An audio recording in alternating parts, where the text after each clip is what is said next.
नमस्कार दोस्तों, ज्योतिष, हस्तरेखा एवं वास्तु विशेषज्ञ आचार्य पंडित गिरीश बारोलिया के चैनल में आपका स्वागत है।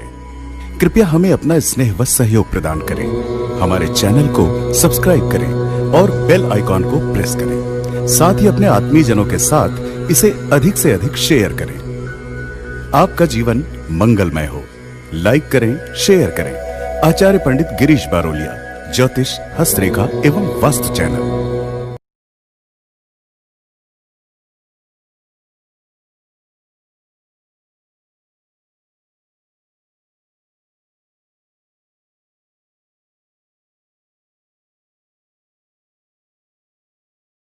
राधे राधे, जय श्री कृष्णा। नमस्कार, मैं आचार्य पंडित गिरीश बारोलिया, गायत्री महामंत्र। ओम भूर्भुवः स्वः तत्सवितुर्वरेण्यं भर्गो देवस्य धीमहि धियो यो नः प्रचोदयात्। अखण्डमण्डलाकारं व्याप्तं येन चराचरं तत्पदं दर्शितं येन तस्मै श्रीगुरवे नमः। तस्मै श्रीगुरवे नमः। मित्रों, आज हम आपके लिए यज्ञ के बारे में बताने के लिए जा रहे हैं। यज्ञ का विधान किस प्रकार से होता है। जब आपका गायत्री मंत्र का आपका पूरा 9 दिन का 24,000 का जाप पूरा हो जाएगा, उसके पश्चात में आपको यज्ञ किस प्रकार से करना है।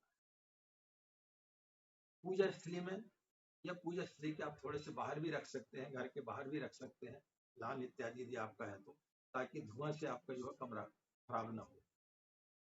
वहां पहले आप एक चौक फूल लें, यानी कुछ रंगोली टाइप की बना लें और उसके ऊपर जो है आप हवन कुंड रखें। हवन कुंड आप जानते होंगे।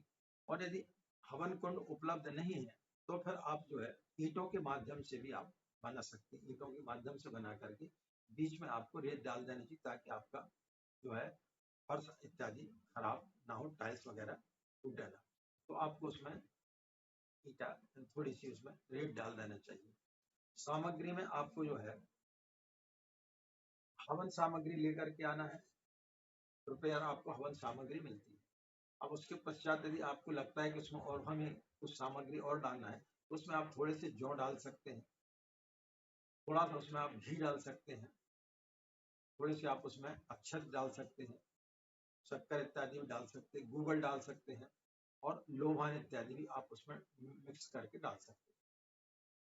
अब जहां आपका हवन कुंड रखा, उसको आप अच्छे से सजावट आप उसकी कर सकते हैं। फूल इत्यादि लगा करके, तीनों उसके जो रहते हैं स्टेप, उनमें तीनों में आप जो है स्वास्थ्य इत्यादि बना करके या फूल इत्यादि रख करके आप उसको सजा सकते हैं। आपको आसन बिछा लेना चाहिए चारों तरफ। यदि आप अकेले कर रहे हैं तो सिर्फ आपको एक ही आसन बिछाना, या आप यदि सपत्नी कर रहे हैं तो आपको 2 आसन बिछा लेना चाहिए। और यदि आपके बाकी के परिवार के लोग भी बैठ रहे हैं तो इस प्रकार से चारों तरफ घेरा बना करके आपको बैठ जाना चाहिए। एक बार में जो है 5 लोग आराम से उसमें आ जाते हैं। इसके पश्चात जो है उसके सामने जो है ना आपको काष्ठ पात्र रखना है। ये जो पात्र है ये इस प्रकार से रहता है, इसमें मुंह बना हुआ है, तो इसको घी में डुबा करके और फिर उसमें आहुति दी जाती है और इसका एक गुण जो है इस पात्र में आपको टपकाते हैं। ये जो पात्र परिणता पात्र होते हैं, इसमें जो है आपको जल भर लेना है और जल भरने के बाद में जैसे आप आहुति देंगे, उसके पश्चात जो एक बूंद घी बचता है उसको इसमें आपको डालते जाना है। इसके पश्चात में ये जो पात्र रहता है, इससे आप यदि मान लो आपकी जो संविधान है वो इधर उधर हो रही है, तो इससे आप उसको ठीक कर सकते हैं। ये जो पात्र है, इस पात्र में आपको जल भर के जो है पूर्ण आहुति करना है। इसमें आपको पूर्ण आहुति करना है। इसमें जो है आपको नारियल का भेला रख करके या सुपारी रख करके पूर्ण आहुति के काम आएगा। इनको पकड़ने का तरीका ये है, ये जो उंगलियां जो है ये इसमें आपका टच नहीं होनी चाहिए। इस प्रकार से आपको जो है वो देना है। और वसुधारा जब हम आपको बताएंगे, जब अपन घी की आहुति देते हैं, घी पूरा भर करके, और फिर उसके बाद में इसको जो है आखिरी में इस प्रकार से मतलब धारा आपकी टूटनी नहीं चाहिए, तो धीरे धीरे धीरे आप इसमें टपका जल प्रसेचन का कार्यक्रम इसमें इसके माध्यम से किया जाता है। इसमें जल भरना है और फिर जिन जिन दिशाओं में बोला जाता है, इस प्रकार से पकड़ करके थोड़ा थोड़ा आप टपका करके फिर चारों तरफ इस प्रकार से घुमाते हैं, तो ये उसके लिए काम आता है। सामग्री में दूसरा आपको एक नारियल का भेला लेना है। जो सूखा नारियल रहता है जिसको फोड़ करके जो दुकानदार बेचते हैं, आप लोग लाते होंगे खीर इत्यादि बनाते उस समय जिसको उसको करते हैं, तो नारियल का जो भेला हम लोगों के यहाँ पे उसको भेला बोलते हैं, तो वो आप छोटा लेकर के जाए, ज्यादा बड़ी साइज का लेकर के जाए, 100-150 ग्राम वाला जो आता है छोटा सा उसको लेकर के आ जाए, और उसके ऊपर का जो मुंह का जो भाग है जहाँ उसकी जो आंख वगैरह बनी रहती है उसको काट करके थोड़ा सा आप चाकू से काट लें इतना, और उसके अंदर जो है फिर आपको हवन सामग्री इत्यादि भर देना चाहिए। कुछ आप उसमें घी डाल दें और कुछ आप उसमें मेवे वगैरह भी आप डाल सकते हैं। उसके बाद में उस ढक्कन को बंद कर दें और अपने पास में रख लें, क्योंकि वो पूर्णाहुति के समय काम आएगा। एक कटोरी ले लें, उसमें थोड़ा सा आप ज्यादा घी ले लें, क्योंकि घी से भी आपको आहुतियां देना पड़ेगी, तो अपने सामने जो है आप घी रख लें यज्ञ स्थली के सामने, और इन काष्ठ पात्रों को यज्ञ के सामने जमा करके आपको रखना है। इनको सबको जो है एक एक को इस प्रकार से ऐसे जमा करके रख देना है। अलग अलग प्लेटें ले लें और उनमें जो है आप हवन सामग्री रख दें। हवन सामग्री आपको कम से कम 240 आहुतियां आपको देना है। तो जितने आप लोग आपके घर में उस प्रकार से आप हवन सामग्री खरीद करके लेके आए, आपको आधा किलो में हो जाएगा या 1 किलो में हो जाएगा, जितने भी मेंबर आपके घर में उसके आधार पर आप उसको खरीद करके लेके आ जाए। और यदि आपको ऐसा लगता है कि कुछ लोग ज्यादा हो गए, हवन सामग्री कुछ कम है, तो आप उसमें जौ अक्षत वगैरह भी मिला करके उसको आप थोड़ा सा ज्यादा बढ़ा सकते हैं। सभी की प्लेटों में आपको रख देना चाहिए। संविधाएं आने लकड़ियां जो होती हैं वो आम की, यदि आप उपयोग में लाते हैं तो वो ज्यादा आपके लिए शुभ रहेगा। आम की लकड़ियों के छोटे छोटे टुकड़े करके आपको जो है अपने बाजू में रख लेना चाहिए, ताकि जब जरूरत पड़े तो इधर उधर आपको उठना ना पड़े। तो वो इसमें जो है आप आहुतियों के लिए आपको लकड़ियों का इकट्ठा करना, आपको एक जगह रखना आवश्यक है। तो उनको आप किसी चीज में आप टोकरी इत्यादि में रख लें, या एक कोई व्यक्ति बैठा रहे जो आपको देते रहे। घी की बत्ती बाती आपको बना करके रख लेना चाहिए। छोटा सा एक लकड़ी का टुकड़ा ले लें आप, और उसमें जो है घी डुबा करके और उसमें घी की बाती बना करके और उसको हवन कुंड के अंदर रख दें। और हो सकता है तो आपको यदि उसमें चाहे तो 2 कपूर की टिक्कियां भी रख सकते हो। फिर एक उसको जो है जब अग्नि की, जब हम आपको बताएंगे स्थापना तो कैसे करना है, तो उस समय अग्नि प्रज्वलित कर दें और उसमें एक एक लकड़ी जो है आप समिधाएं जो है उसमें जमा दें, और जब अग्नि प्रज्वलित हो जाए उसके पश्चात आपको आहुतियां देना है। तो इतनी सामग्री आपको वहां पर रख करके बैठना है। इसके बाद में 4 लकड़ियां पतली पतली, इतनी पतली मतलब इन सभी पतली उंगली से पतली हो, और उनको इतनी लंबी, एक बीता लंबी, कम से कम 4 लकड़ियां आपको ले लें। 4 इतनी इतनी बड़ी बड़ी ले लें, इतनी बड़ी 4 छोटी छोटी पतली पतली लकड़ियां आप तोड़ करके रखें। वो भी आपको आवश्यकता पड़ेगी तो बताएंगे हम आपको आगे चल करके उसको किस प्रकार से हमें उसको उनका उपयोग करना है। तो इतनी सामग्री आपको अपने पास में रखना है। इसके पश्चात में ये सामग्री की बात होगी। अब उसके पश्चात में आपको यज्ञ प्रारंभ करना है। सभी के पास में पंचपात्र में जो है वो जल होना चाहिए। कई लोगों को पंचपात्र समझ में नहीं आता, इस प्रकार का एक पात्र होता है, या आप जो है कटोरी भी रख सकते हो, उसमें चम्मच रख दें और उसमें जल भर दें, ताकि कर्म कांड करने के लिए लोगों के काम आता है। तो जो लोग बैठे हैं चारों तरफ, तो उनको सबसे पहले पवित्रीकरण करा दें, 3 बार जल से आचमन करा लें, और उसके पश्चात जो शिखा बंधन करा लें, न्यास करा लें, और उसके पश्चात जो है फिर आप गायत्री मंत्र से आहुति या हवन का कार्यक्रम आप प्रारंभ करें। हवन का प्रारंभ करने के पहले आपको जो है रक्षा विधान करना चाहिए। रक्षा विधान के लिए आप जो है अपने बाएं हाथ में थोड़े से ज्यादा मात्रा में थोड़े से आप अक्षत ले लें। चावल को आप थोड़ा सा पीला कर लें, हल्दी डाल करके गंगा जल से थोड़ा सा उसको मिला लें, तो वो पीला हो जाएगा। और उसको फिर अपने बाएं हाथ में रख करके थोड़े से आप पुष्प भी रख सकते हैं। फूलों को आप पूरा साबुत ना रखें, उनके टुकड़े टुकड़े कर लें और वो थोड़े से वो रख लें। और फिर पूरे 10 दिशाओं में आपको पूरब से लेकर के चारों 10 दिशाओं में आपको पहले 8 फिर ऊपर और फिर नीचे आपको जो है वो 10 दिशाओं में आपको फेंकना है। और भावना करना है कि हे समस्त देवताओं, हम यज्ञ कर्म करने के लिए जा रहे हैं, एक यज्ञ अनुष्ठान करने के लिए जा रहे हैं। आप कृपया करके हमारी रक्षा करें, किसी प्रकार का कोई भी इस कार्यक्रम में व्यवधान उपस्थित न हो, और हमेशा के लिए आप हमारे परिवार पर अपनी कृपा दृष्टि बनाए रखें, और अपना जो है यहाँ पर अपना स्नेह व प्यार हमें देते रहें। तो इस प्रकार से आपको रक्षा विधान का कार्यक्रम करना है। मंत्र इत्यादि हम आपको नहीं बता रहे हैं, क्योंकि मंत्र आपको बोलना नहीं आता। यह वीडियो सिर्फ उन लोगों के लिए जिनको मंत्र नहीं आते हैं, तो वो सिर्फ भावना करें। समस्त पूरब से लेकर के पूर्व दिशा, फिर आग्नेय कोण में, फिर जो है ईशान कोण, इस प्रकार से चारों मतलब 8वीं दिशा में, फिर ऊपर की तरफ थोड़ा सा छोड़े और फिर नीचे की तरफ छोड़े और फिर इसके बाद में चारों तरफ इस प्रकार से उन्हें घुमा दें। इसके पश्चात में अग्नि स्थापन करना है। जो आपने टुकड़े में कपूर की टिकिया और जो आपने बाती रखी है उसको आप जला दें और प्रार्थना करें कि हे देवता, जिस प्रकार से आप अपने प्रकाश की ऊर्जा से समस्त संसार को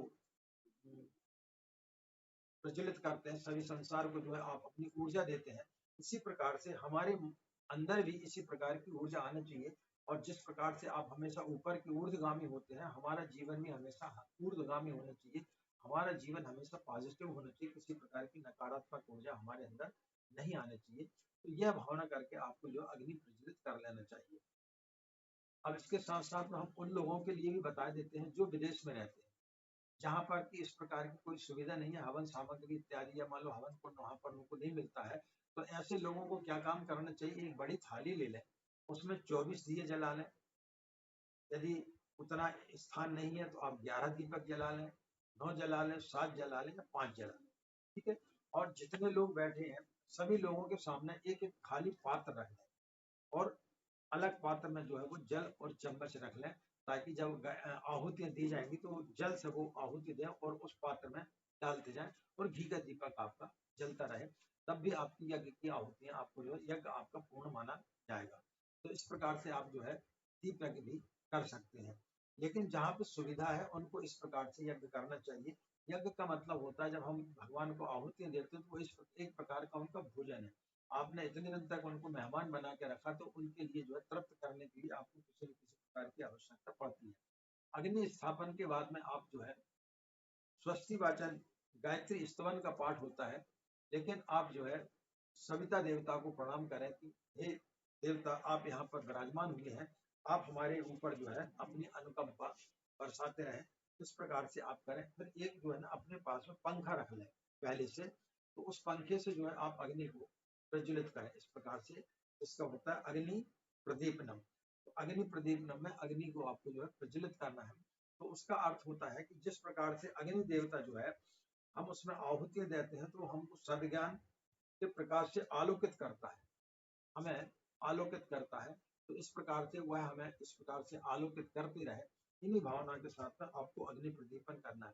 फिर जो हमने आपको एक एक बीते की 4 छोटी छोटी जो लकड़ियां बोली थी, उनको बीच में इस प्रकार से पकड़ लें और दोनों कोने में जो है आप घी से, जो आपके पास में घी का पात्र है, कटोरी जिसमें घी रखा हुआ है, तो उसके एक तरफ कोने में और फिर दूसरी तरफ कोने, ऐसे दोनों कोनों में आप जो है घी लगा लें और इस प्रकार से उनको पकड़ लें और 4 बार आप जो है उनको आहुतियां दे दें और ईश्वर से प्रार्थना करें कि हमारा जो जीवन है साधना, स्वाध्याय, संयम, सेवा का अवलंबन लेकर के अपने अंतःकरण में चतुष्ट बन बुद्धि, चित्त और अहंकार को शुद्ध और शक्ति संपन्न बनाने की प्रार्थना के साथ में ये आपको 4 संध्याओं के माध्यम से आपको आहुति देना चाहिए। इसके पश्चात में आता है जल प्रसेचन। तो इसमें आप जल भर लें। सबसे पहले पूर्व दिशा में थोड़ा सा जल छोड़ें, फिर पश्चिम दिशा की ओर, फिर उत्तर दिशा की ओर और फिर चारों तरफ इस जल को छोड़ दें।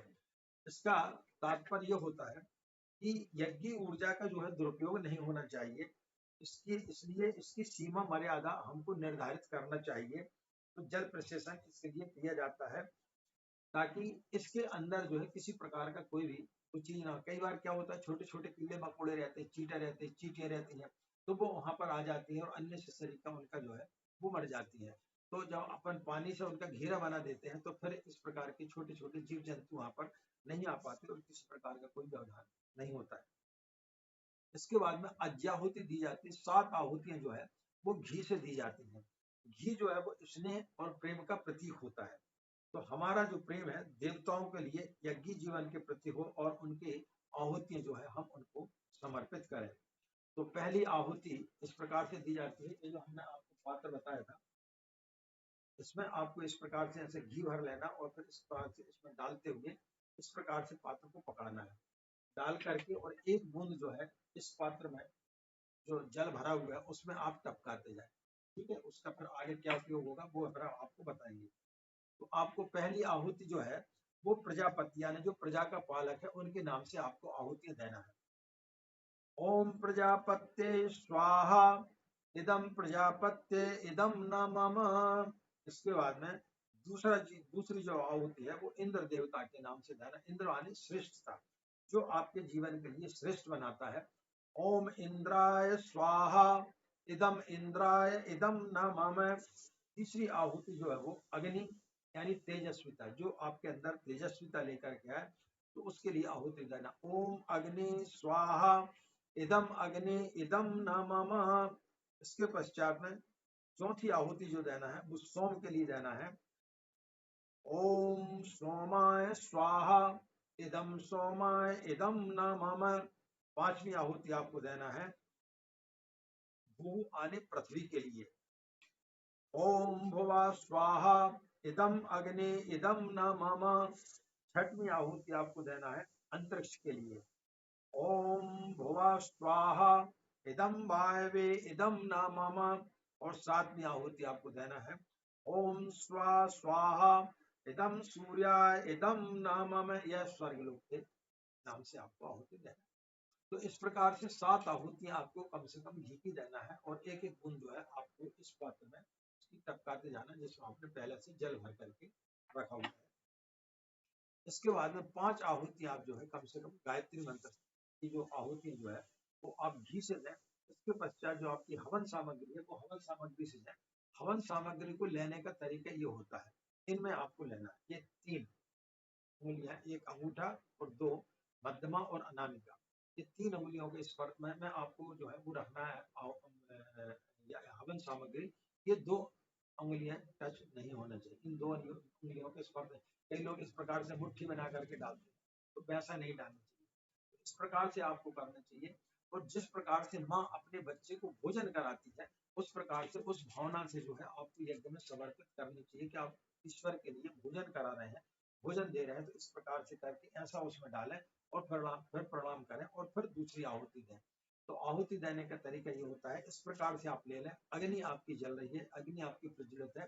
और इस चीज का ध्यान रखें कि जब आहुति आप दे रहे हैं और उस बीच में यदि आपकी अग्नि शांत हो जाती है यानी अग्नि बुझ जाती है तो आपको यज्ञ को रोक देना चाहिए और अग्नि को फिर से आप प्रज्वलित करें और फिर उसके पश्चात आप दें।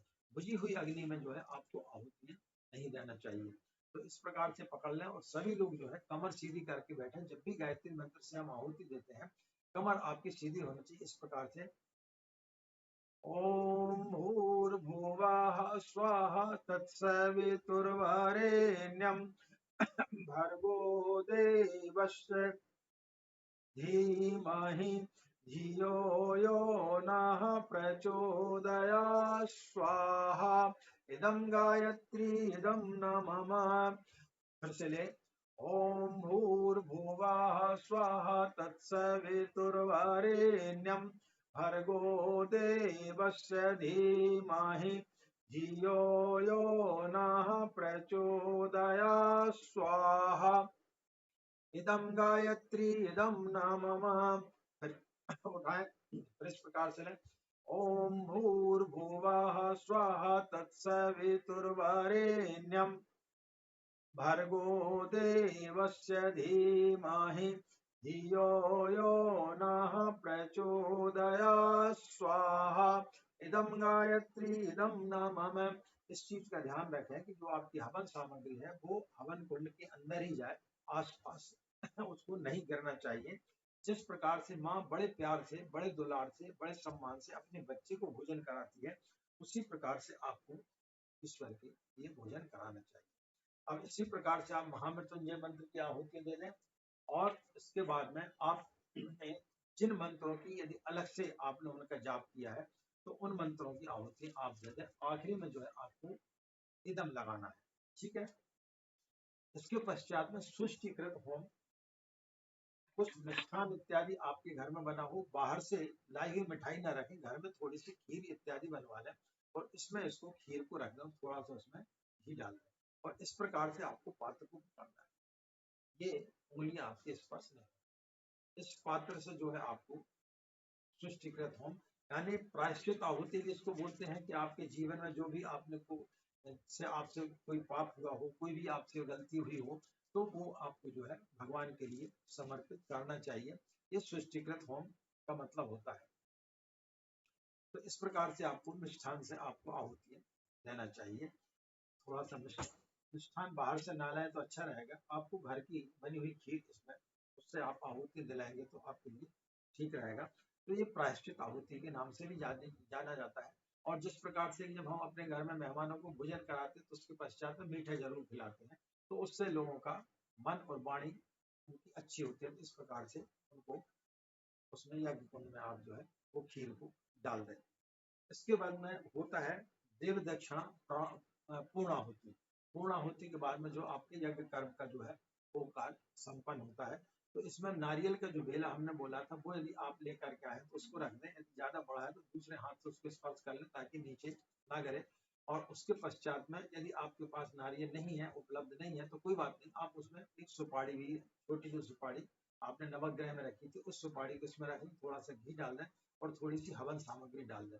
और उसके पश्चात में भगवान से प्रार्थना करें कि जिस प्रकार से आप पूर्ण हैं उसी प्रकार से भी हमारे भी जो भी हम कार्य करते हैं, जो भी हम काम चालू करते हैं, वो पूर्णता की ओर अग्रसर हो, पूर्ण हो, उनमें किसी प्रकार की कोई भी बीच में व्यवधान ना हो, वो हमेशा पूर्ण होते हुए चले जाए। हमारा जीवन भी जो हम इस दुनिया में आए वो हमारा जीवन सार्थक हो। इस प्रकार से करके आपको पूर्ण होते में उस नारियल के वेले को उसमें डाल देना है या सुपारी जो आपने ली है वो डाल देना है। यह काम सिर्फ एक ही व्यक्ति को करना, बाकी लोग जो है वो हवन सामग्री को लेकर के डाल दें। जो मेन व्यक्ति जिसने की साधना की है वो उस व्यक्ति को पूर्णाहुति में नारियल का भेला डालना। बाकी जो आपके परिवार के अन्य लोग जो बैठे हैं उनके लिए सभी को नारियल का भेला नहीं लेना है, वो सिर्फ जो है मंत्रों हवन की जो सामग्री है उससे आपको वो करना है। इसके पश्चात में आप इसमें घी भर लें और वसुधारा। तो आप मंत्र यदि आपको नहीं आता तो गायत्री मंत्र बोलते हुए आप कम से कम 3 बार गायत्री मंत्र बोलो और धीरे धीरे करके उसमें आप पूरा घी छोड़ दें। मतलब आपकी धार जो है वो टूटना नहीं चाहिए, इस प्रकार से धीरे धीरे आप उसमें छोड़ दें। इसके पश्चात में एक थाली आप सजा लें पहले से, उसमें स्वास्थ्य इत्यादि बना लें, छोटा सा दीपक रख लें और दूसरे दीपक में जो आप कपूर की टिक्कियां रख लें और उसके पश्चात उसको जला करके कुछ फूल इत्यादि सजा दें, बढ़िया सजा करके। और फिर सभी लोग खड़े होकर के जो है आरती करें। जय जय गायत्री माता, यदि गायत्री माता की आपको आरती आती तो उसको आपको करना चाहिए। इसके बाद में आता है घृत आवघ्राणम। उसमें आपने जो इस जल में, इसमें आपने जो जल लिया था और इसमें जो आप घी की बूंद टपकाते गए थे उसमें दोनों हथेलियों की जो उंगलियां हैं उनको इस प्रकार से उसमें डुबाना। इस प्रकार से आप उनमें स्पर्श करा लें।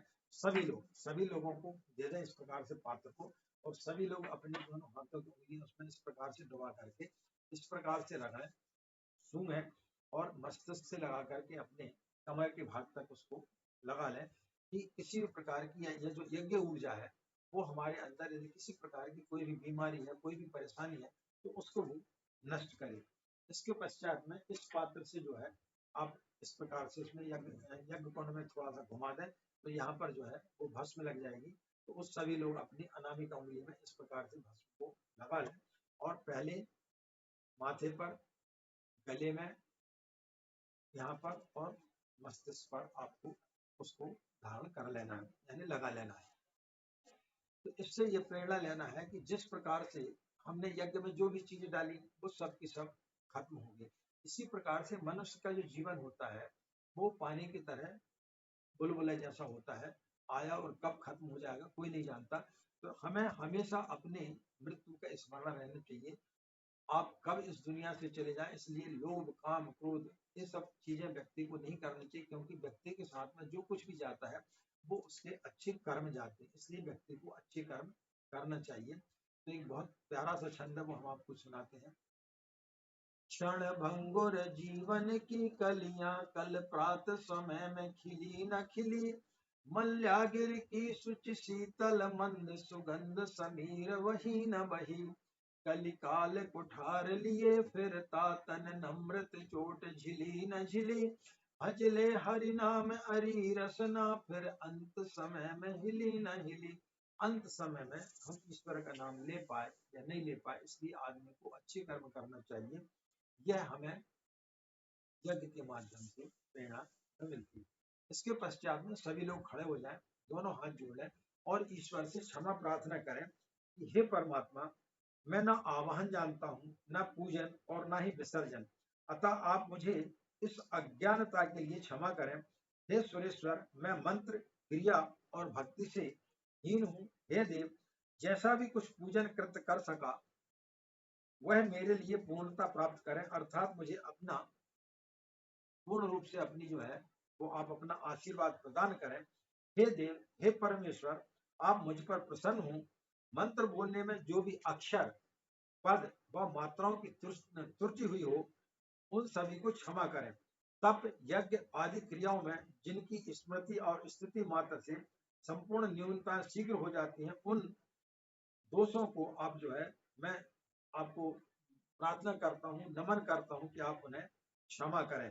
तो इस प्रकार से भगवान से जो है आप प्रार्थना करें कि हम आपकी पूजा विधि किसी प्रकार से नहीं जानते हैं, यदि किस प्रकार का कोई पदार्थ जो हमें चढ़ाना था वो हम आपके लिए अर्पित नहीं कर सके, तो हम तो अज्ञान बालक हैं, आप हमें अपना ज्ञान बालक समझ करके क्षमा करें। तो ईश्वर बड़ा दयालु होता है, ईश्वर कभी किसी के ऊपर जो है अप्रसन्न नहीं होता है, ईश्वर किसी चीज से नाखुश नहीं होता है। कई लोगों के मन में भ्रांति रहती है कि हम ये करना भूल गए तो भगवान नाराज हो जाएंगे, हमारी साधना सफल होगी कि नहीं होगी। ईश्वर कभी भी किसी भी व्यक्ति से नाराज नहीं होता है। ईश्वर सिर्फ आपसे ये पूछता है कि बेटा, मैंने तेरे लिए जो 9 दिन का जो समय दिया था उसका तूने कितना अच्छा सदुपयोग किया, तू कितना मेरे पास में बैठा है, कितनी तूने मेरे से जो है अपनी मेरे में जो अच्छाइयां वो तूने कितनी ग्रहण की। ईश्वर कभी भी किसी व्यक्ति की गलतियों को नहीं गिरता है, इसलिए इसका भ्रांतियों से आपको नहीं पढ़ना चाहिए। इसके बाद सभी लोग जो है नमस्कार करते हुए साष्टांग दंडवत प्रणाम होकर के भगवान का प्रणाम करें, उनका अभिवादन करें, उनको जो है उनको नमस्कार करें, साष्टांग नमस्कार उनको करना है। इसके पश्चात शुभ कामना दोनों हथेली इस प्रकार से फैला लें, माताएं बहनें अपने पल्लू को इस प्रकार से कर लें और समस्त प्राणी जगत की कामना के लिए आपको भगवान से प्रार्थना करना है कि सर्वे भवन्तु सुखिनः, सर्वे सन्तु निरामया। यानी हे प्रभु, हमारा साथ साथ में हमारे आसपास के जो लोग हैं, जहां जहां तक इसकी सुगंध फैल रही है और जो वायुमंडल में फिर इसके बाद जो यज्ञ की सुगंध फैलेगी, तो जो लोगों के पास में जाएगी उन सब लोगों का आप कल्याण करें। हमारा तो कल्याण करें ही, लेकिन हमारे साथ साथ में समस्त प्राणी जगत की आप जो है वो कल्याण करें, उनका जो है दुख दारिद्र आप दूर करें। इस प्रकार से आप उनसे भावना करें। इसके बाद में पुष्पांजलि, आप थोड़े से अक्षत पुष्प ले लें सभी लोग और खड़े हो जाएं और अपने मन ही मन जो है कोई एक अच्छाई आप उस दिन ग्रहण करें और एक बुराई का आप परित्याग करते हुए भगवान के समक्ष जो है वो पुष्प अर्जित कर दें कि भाई हमने ये बुराई छोड़ दी है और इस अच्छाई को हमने ग्रहण किया है। इसके पश्चात में शांति अभिषेचन में जो कलश आपने रखा था उसमें आम के पत्ते उसमें डाल दें और पहले यज्ञशाला में ये आपका यज्ञ स्थल उसमें थोड़ी सी जल छोड़ें और उसके पश्चात में जितने भी लोग वहां पर उनके सबके ऊपर अभिषेचित करें। उसके बाद अपने घर के कमरों में जो भी जितना भी बड़ा आपका ऊपर नीचे जो भी घर है उसमें सब जगह जाकर के आपको करना है। जब तक आप यह कर्मकांड कर रहे हैं घर के सभी लोग जो है गायत्री मंत्र का सामूहिक रूप से जाप करते जाएंगे या फिर पूज्य गुरुदेव के कोई प्रज्ञा गीत इत्यादि हैं तो वो आप उस समय गाते जाएंगे। इसके बाद में जो व्यक्ति अभिषेचन कर रहा है वो जाकर के फिर उस जल को जो है वो सूर्य की तरफ मुंह करके, जहाँ जिस साइड से सूर्य है पूर्व की साइड मुंह करके और इस प्रकार से ऊंचा करके गायत्री मंत्र बोलते हुए उसको जो है सूर्य को अर्घ्य देना चाहिए। और फिर सभी लोग जो है वहां पर एक चक्कर वहां पर घूम लें, प्रदक्षिणा कर लें भगवान की।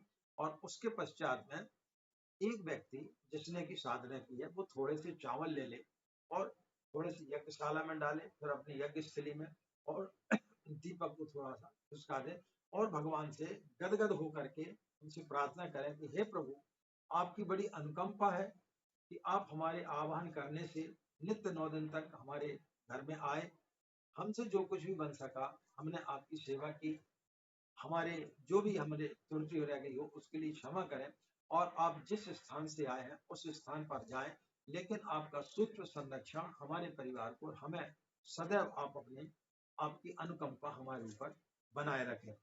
और इसके पश्चात में आपका यज्ञ का जो कार्यक्रम आपका समाप्त होता है।